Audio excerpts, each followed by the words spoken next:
What's up, YouTube? It's your boy Nash here. Welcome back to the channel.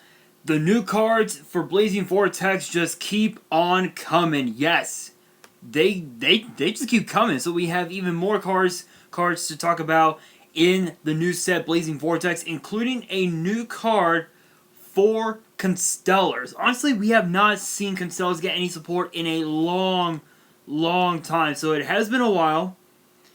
It has been a pretty good while. I'm also, so we have new cards for constellars, and we even also, whoa,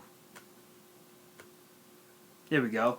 We have a new card for constellars. We have a new zombie card, and we even, I'm also going to be talking about the new mutant archetype. So let's talk about the new zombie type monster. It's called Wight Baking. If you guys don't know anything about the Wight series, basically the Wight series is a short print series that every once in a while Konami will release these new cards, like White Princess and whatnot. This one is actually kind of interesting because it works, because it goes within the monster Skull Servant that we saw was in Legend of Blue Eyes, I think it was. So, Blazing Vortex, the new card is Wight Baking. It's a level 1 dark zombie monster with 300 attack and 200 defense. And its third effect is a once per turn. Let's see. The first effect says this card's name becomes Skull Servant while in the graveyard. So it's kind of like a Cyber Dragon Core of sorts, where this card becomes Skull Servant while in the grave.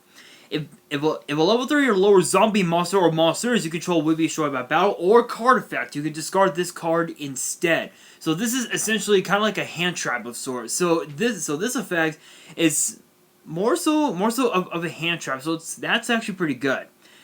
If this card is sent to the grave, you can add 2 of these monsters with different names from your deck to your hand, then discard 1 card. Skull Servant, and then a monster that specifically lists the card Skull Servant in its text, except Wight Baking. So it's essentially a Stratos.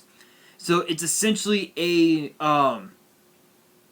it's essentially a Stratos -1 because you have to discard 1 card at the end. No, it is not a discard for cost. Crazy enough, it is not discard for cost.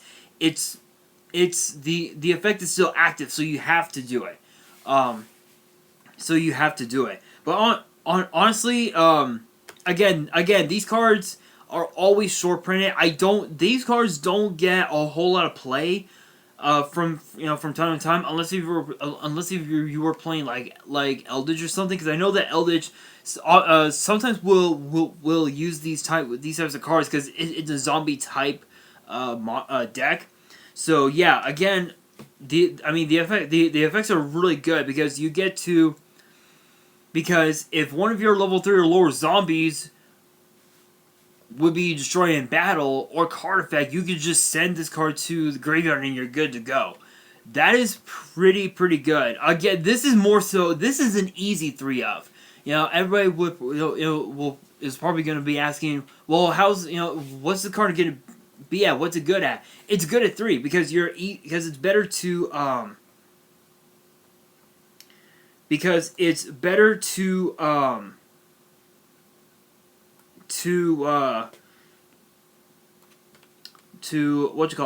have 3 copies in the deck rather than just like 1 or 2. Because if you do that, it's not gonna do you any good. Speaking of new cards in Blazing Vortex, we actually have a new digital bug. Yes, we hadn't seen digital bugs get support since Shining Victories, which is now considered an older set, if you can believe that. This card is called Digital Bug Resist Strider, which is a light attribute 3-star insect with 1,000 attack and defense. Cannot be used as material for an Exceed summon except for the Exceed summon of an insect monster. So I think, so what would it be, like Master Key Beetle? There aren't a whole lot of insect. Cicada King would be another good one. It actually has 3 effects. When you normal summon a level 3 insect monster, you can special summon this card from your hand. Then you can make the levels of this card and that monster become 5 or 7. So it's essentially so you can easily go into a rank 7 play. But I don't think there are a whole lot. Excuse me. A whole lot of rank 7 insects. If this card is special summoned from the hand, you can change the battle position of one insect monster you control. So so this card essentially becomes a 0 gravity, which is really, really good. If an Xyz monster that was summoned using this card on the field if an Xyz monster that was summoned using this card on the field as material gains this effect. Oh, and Xyz monster, okay. Gains 1,000 attack defense. So again, the third effect is basically an Axe of Despair. Digital bugs didn't even get any play. I'm being honest. It hardly got any play at all. I know that when Shining Victories was released, it did get some play for maybe a minute or two, and then it just dying down because people realized this archetype isn't even that good. So that being said, is there any more cards? There was a few other new cards that I wanted to talk about for this one. Oh, right. Angel Statue Azure. And then we also have, again, the Constellar. And then I'm also going to be talking about some new cards in Phantom Rage for the TCG. So, Angel Statue Azaroon, I believe is the pronunciation. It's a continuous trap, and it says you can special summon this card as an effect monster, fairy type, light attribute, 4-star, 1800 attack and defense. This card is also still a trap. Once per turn, when your opponent would excuse me, special summon a monster or monsters. While this card is in your monster zone, you can send to the graveyard one continuous trap in your monster zone that was special summoned from a spell or trap zone. From a spell and trap zone. Negate that special summon if you do destroy that monster or monsters. So it's essentially kind of like a solemn judgment of sorts, which that's pretty broken. That's pretty broken on its own. When this card in a monster zone is destroyed by battle, you can destroy the monster that destroyed this card. Wow!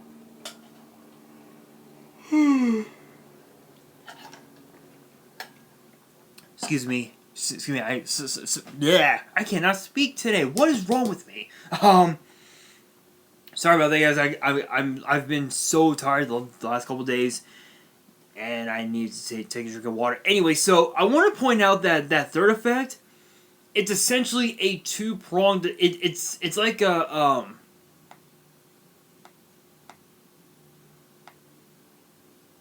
It's like a kind of like a 2-pronged attack of sorts. Where you can no, not a 2-pronged attack. It's more so of a what's the one card? That one card that we saw Darts use in the anime. What was that one? Trying to remember. Twinbo Centaur. It's kind of like Twinbo.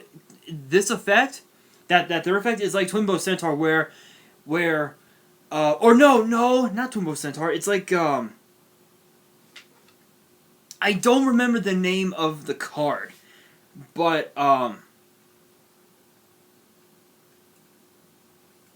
I cannot remember the name. If you guys remember the name, let me know in the comments below, because I honestly don't remember, honestly. But that's what the card reminds me of, is where if that card gets destroyed, then the monster that attacked it also gets destroyed as well. So yeah, honestly, it's not too bad. I know that over the years we've seen a lot of decks, run run these trap monsters. And honestly, this is a pretty cool card. It's a pretty cool card. You're able to not only target, not only destroy, your opponent's monsters, but you're also able to negate your opponent's monster's summonings, which is like really, really good. So, as for whether or not we'll see this card get any play, I honestly don't see it. Just because there aren't a whole lot of decks that run, trap monsters anymore. So it's kind of meh, to be honest. All right, you guys. Now, the final Blazing Vortex card, Constellar Caduceus. I believe it's pronounced Caduceus. I don't remember. I'm literally like butchering it. Caduceus. I believe it's pronounced Caduceus.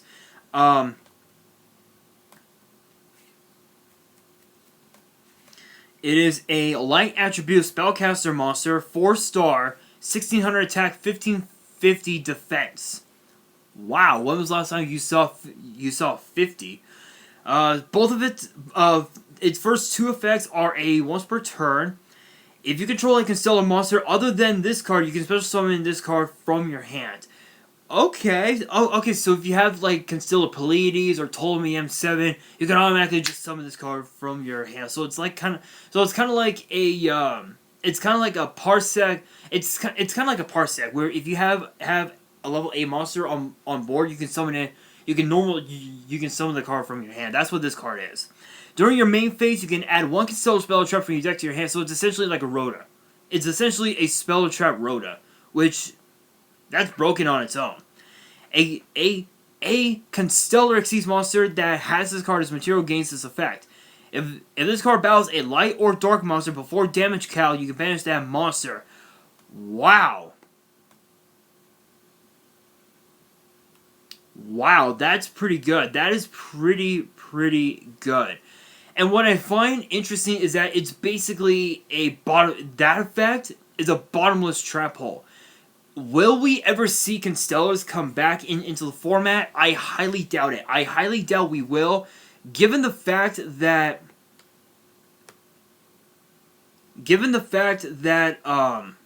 that Constellars did really well back in like 2014, 2015, like right around there. But excuse me. But honestly, I really don't see it. I mean, if it does get some play, it's probably gonna be more so tier kind of like it'll probably just be a rogue deck, because I know that that Constellars were pretty meta back in the day, but right when, what was it, Fire Fist? I want to say Fire Fist. Right when Fire Fist came out, somewhere around there. Or no. What's that one set? What's that one deck?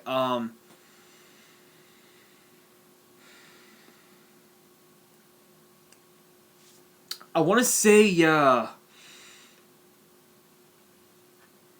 I think it was Fire Fist. I think Fire Fist came back during that format. So when Fire Fist came back, everybody started playing that. Everybody started playing, Burning Abyss and whatnot. And Constella's just pretty much dying down. So yeah, but I mean, don't get me wrong. The card is incredible, incredible effects. But if it comes back, if the deck comes back, easy 2-off, easy. All right, you guys, Phantom Rage. The free agents for Phantom Rage. And there are 3 of them. And they're all going to be secret rares in Phantom Rage. We have Alpha, the Master of Beasts, the Xyz monster, Divine Arsenal, AA Zeus, Sky Thunder, and Warning Point. So I have spoken about those in the past. I'm not gonna say much, but the effect of Divine Arsenal is super busted. I'm not gonna read off the effects because I've done it before. Which, yeah, I don't really need to, but this card is just absolutely stupid. It is just stupid good. Stupid good. Honestly, I think that's awesome. Awesome that that those cards are getting printed in English is gonna be awesome. Alright, so now we have a new archetype called Mutants. Which we have 1, 2, 3, 4, 5, 6, 7, 8, 9, 10, 11, 12. We have 12 cards to talk about in this video. So I'm going to try and read them off as quickly as I can and just give you guys my thoughts on them. So this first one is a trap card. It's a normal trap called Mutant Cry. It's a normal trap card that says, during the main phase, fusion summon one mutant fusion monster from your extra by shuffling the fusion materials listed on it into the deck. From among your cards on the field, and in your graveyard, and or your face-up banished cards. You can only activate one Mutant Cry per turn, so it's essentially like a D-Fusion. Because if you guys don't remember D-Fusion, it's a Destiny... It's a fusion trap card for Destiny heroes. That's what this card is. It's basically that. It's a trap polymerization, which... I'm not saying anything more about it, it's just that it's broken. Broken on its own. That card is just stupid. Stupid. Who needs polymerization? You got that. Who needs super poly? You have that. Literally. Next up, we have Mutant. We have Mutant M05. Mutant M5. M05. Sorry. It's a water. It's a 2-star water psychic, 0 attack, 500 defense. If this card is normal or special summon, you can add a mutant monster from your deck to your hand, except this card. Stratos. It's a Stratos. Literally. You contribute this card, then banish one card from your hand or face-up field. Special summon a monster from your hand or deck based on the banished card. Monster, Mutant Beast. Spell, Mutant Mist. Trap, Mutant Arsenal. You can only use each effect once per turn.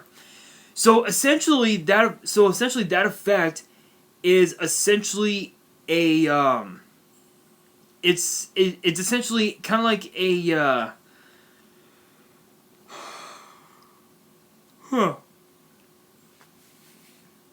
It's kind of like a what you call it? Kind of like a double summon of sorts, which is really good. I don't know much about the mutant archetype or its story, but if you guys do know, let me know in the comments below. Next up, we have Mutant ST46, Water Psychic, 3-star, 500 attack, 0 defense. If this card is normal or special summon, you can add a mutant spell trap from your deck to your hand. So again, it's the same thing. Yeah, so pretty much all these effects, so pretty much they're all the same.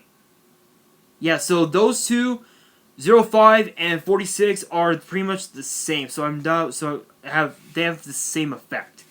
Next up we have Mutant GB88, 4-star water attribute, 500 attack and defense. During your opponent's main phase, if Mutant Evolution Lab is in your field zone, as a quick effect, you can special summon this card from your hand.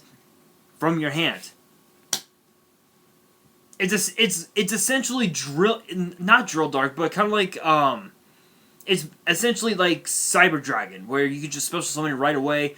But the difference is that there's a cost. The cost is that you have to have Mutant Evolution Lab, otherwise you can't use that effect. If this card is special summoned during your opponent's turn, you contribute this card, then banish one card from your hand, from your hand or face-up field. Special summon one of your level 8 mutant monsters that is banished or in your graveyard. You can only use each effect once per turn. So it's essentially like a Monster Reborn. It's essentially a Monster Reborn. So these effects essentially are recursion.